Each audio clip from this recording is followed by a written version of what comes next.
Hello viewers from Kenya and around the globe, my name is Dorcas Ng'ang'a and this is The Quest, where we get to expound on evocative, current and trending issues in the field of business, politics, science and technology, arts and culture. But first, the highlights. Southern Ocean pulling 13% of the world's carbon dioxide. Asian market closing after President Donald Trump cancelled his scheduled summit with Kim Jong-un. Kenya experiences long rains characterized by storms and landslides. Asian markets closed slightly low following the news that the US President Donald Trump had cancelled his scheduled summit with Jong-un. Research done by a group of scientists, including those from the University of Arizona, states that the southern part of the Antarctic Ocean has pulled about 13% of carbon dioxide. Other news is that Kenya has experienced long rains that has been characterized by storms and landslide. This has been cited as a result of climate change in the country. We're going to unpack this story. Touch with me at my Twitter handle at Dorcas Ng'ang'a 10. We are going to answer the question, what is the way forward to this adverse climate change? Welcome back to The Quest, and remember to take part in the conversation at my Twitter handle at Dorcas Ng'ang'a 10, where I'm asking you, what do you think is the way forward to these adverse climate changes that we're experiencing in our country? The reason that I think that this topic is important is because from March to May we have experienced long rains that were characterized by storms, landslides and even flooding. The biggest part of our country was covered in floods, where even the students and the pupils in the second semester and the second term couldn't report to school because the schools were even flooded, and some were even used as settlements for those people that were affected by these floods. And to research, it has stated that these effects or this climate change has been caused by an increase in the greenhouse gases such as carbon dioxide and methane in our environment. Now let's have our correspondence feature. So my name is Oraga Abed, a student at District University. I'm kind of the founder of Green Daystar, and I thought of coming up with something like Green Daystar because if you look at our environment, it was so dry, and I believed that we can do something about it instead of just crying that Mavoko is so dry and something like that. So many people have asked me that why am I thinking of planting trees yet we know this is a semi-arid area, but I believe that we can make a difference if we have a sustainable plan. We can change the demograph of the kind of trees are planted here, and a little bit of research, it will be very helpful. Yeah. I'm finishing school, which is so unfortunate, but that's not the end of Green Daystar.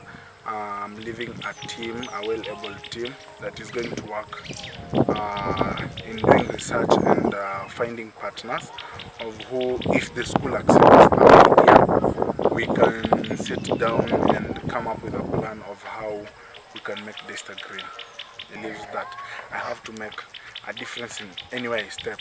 So I'm very sure anywhere I'll step, I'll do something about my environment, about my surroundings. So you never know, maybe it's going to be a movement in Kenya. Global warming is real. Vis-a-vis what Donald Trump says, it's real and it's affecting us. A very good example is we Kenyans had a fixed table of when we knew how and when it's going to rain. But of late you've been seeing floods in Turkana, floods I don't know where, because there's a shift and a drift in climate change. And we have to do something about it, or else we will lose it. Yeah. We'll have an open conversation. It should be a conversation that should be going on. Once the conversation is there, we should now, each and every person should take initiative of making the environment better than they found it. A very good example is, what if we come up with a policy where you plant the number of trees in every birthday you have. So by the time you die, if you die 70, you planted 70 trees. Now imagine you having 4 children, an average of 4 children, all of them planting trees. Now in your compound alone, by the time all of you are gone and a newer generation of you is there, they'll find trees and they'll have to continue with them. So it's something that, it's just a hypothesis that I'm thinking it can work, but it's something we can sit down and plan and create these policies. The problem is with the government we have right now, youth agendas are picked selectively, and we are not getting the support that we require 100%. But we will be there one of these fine days. It was a very good move by the government to ban the importation of cars which are more than 5 years manufacturing period. Yeah, I think one thing the government should now think is innovation cars, like electric cars. They should encourage more. They should, and the way to encourage such is by reducing their income tax and such things, so that people can go for efficient cars, environmental friendly cars compared to the needed cars. So it's something that it's so wanting. We should encourage people to use public service vehicles. But you see, now another problem with public service vehicles is they have to be well off. So the government has to do something to control traffic in our cities, which will make more people to use public service vehicles, hence cutting down the number of vehicles coming in our country. Finally, I believe we have policies. You see, again, saying that we should create more policies is also another problem. So what I think, we should just use the policies we have.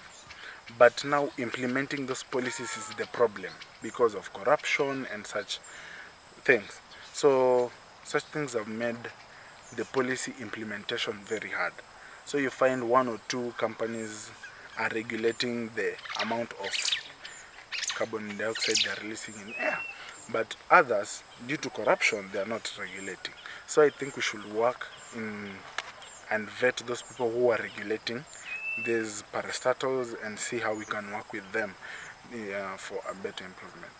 It will make the ground you lie in a better place than you found it.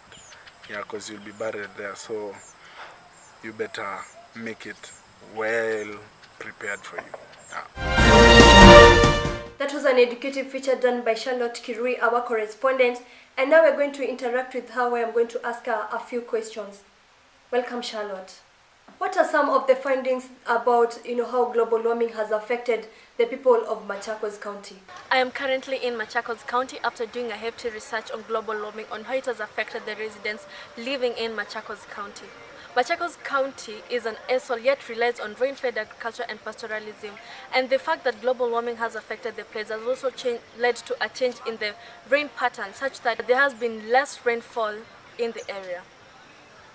How are the people of Machakos County surviving after these drastic changes in the climate change? The only way the people are surviving is by buying water from other places, and also the farmers trying to get water so that they can irrigate on their farms. Other effects that the people are experiencing other than going to look for water to feed their livestock? There are other health issues that people are facing, for example, skin rashes, heat rashes, and others also getting headaches due to the temperatures here. It's so high, it's so hot, it's always sunny most of the time, and it rarely rains, and this has caused a lot of health issues to the people, and also the fields that are being exhausted by these farms. Such examples are the tobacco plantation in Syokimau, the steel plantation, also the Mombasa cement that is just here in Athi River. We interact with some of these people who own industries, or maybe the managers. Tried to talk to one of the managers, but then he refused to talk to me back. But one of the staff of the company said that the company managers have not done anything so as to follow to the letter with the regulations that were set by the government on the harmful waste and fumes that are being exposed out to the air. He said that the company has not done anything and they're just releasing the bad fumes, and I guess this is what's also increasing the global warming around Machakos County, and this is yet to continue happening because if the staff, if the company is not doing anything to follow all these things, it will just continue destroying the ozone layer, and therefore there will be increased global warming in the region. What is the government doing about this whole issue? Said earlier is that Kenya has been bound the Montreal Treaty that was signed by the 200 plus countries. The government is now trying to enforce these regulations by making sure these plantations, making sure these industries follow this to the letter such that these harmful waste cannot be released to the environment, because these are some of the issues that is causing the global warming in the county. Thank you very much for your time. Welcome back. We're now going to be joined by Miss Valerie, who is a student at Desta University. Miss Valerie, would you I'd like you to take your time to explain to our viewers what is global warming? Global warming, also referred to as climate change, is the observed century rise in the global temperatures in the atmosphere. What do you say about Kenya's current situation on climate change? Kenya formerly was a very unindustrialized country, but with the upcoming industries, there is more air pollution, which is the #1 cause for high rise in the temperatures in the atmosphere. The recent industries which produce carbon monoxide, carbon dioxide, sulfur and its oxides, it's really causing an increase in the temperatures in Kenya, which is bringing in shifting in the rainy season, which has effects like drought in the country and flooding in some areas. What is the cure for all this? One of the mitigation processes that we could use is using clean energy rather than fossil fuels. And we could also come up with the carbon tax and carbon trading procedures, which help reduce the amount of carbon produced into the atmosphere. What is the one advice that will give Kenyans so as to avoid all this? I think it starts with the individuals. We have to know the effects of the rising temperatures in the atmosphere. Most people are they're not concerned because they think it's something that is not actually happening. We are very ignorant about the topic, but it's something really serious. So I think as Kenyans, we're supposed to be educated on the effects of air pollution. It starts from the individual, and I think the government should also take part. What measures do you think that the government should employ? That will have to be carbon tax. It's very, very new, but if it's implemented in the upcoming industries, I think it will really take a change. Okay. Thank you very much for your time. For those joining us, this is The Quest, and we've been tackling the issue on climate change, most especially in our own country, Kenya, and how it has affected us in the recent times. My name is Charity Muya. I'm a fourth year Desta. My major is communication electronic media. Basically, the only word that I can use to cover everything about climate change is that it's not a good thing, considering the effects that it has, what has come along with the fact that there's climate change. It's just not something good. It's affecting the world, the earth, basically from human beings, the things that we do every day. They're being affected by climate change. And therefore, there's a high need to keep our environment clean and safe for humankind. I'm your host, Dorcas Ng'ang'a. Until next time, don't forget to subscribe, like, and comment.